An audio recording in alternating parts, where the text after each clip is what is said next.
Yeah. One observation and three specific. My first observation is I must congratulate the railway minister. Put the question. No, congratulate. At least at last he has realized that the bullet train is a costly digression. He has not mentioned it today once in his reply. Good. Good. No, you don't no, put your question. Yeah, my question first. Number one. And it's said in a spirit of, as he said, this is above the politics. So one, you talked about safety, sir. May I make a suggestion to you? 1,25,474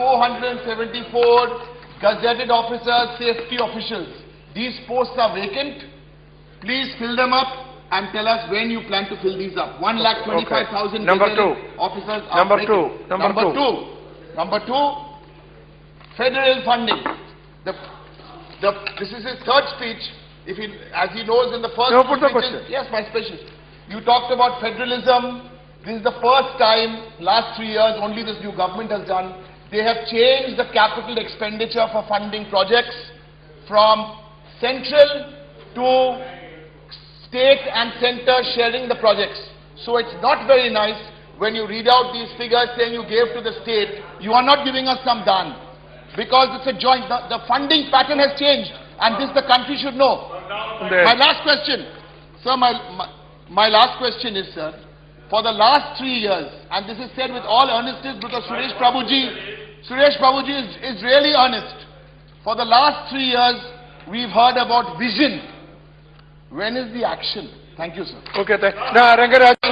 Thank you. The Mantriji is yielded. I listened to all the numbers, and that is one way of presenting the numbers. And my simple question during his speech is that those numbers are whole numbers.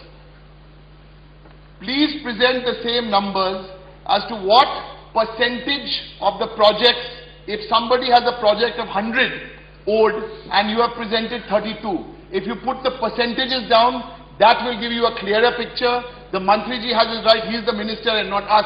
He has presented the actual numbers. Through all these states, if you take what was the number of the projects and what percentage has been given to the Mantri. So one more clarification which you can address as a percentage. Right. The second question, since he mentioned that the railways has taken this quantum leap, my second question, sir, you please address this, is why and how come that this is the first time since 1978, because this budget got together, for the first time since 1978, that the freight earnings of the railways has gone down year over year. These two questions, sir.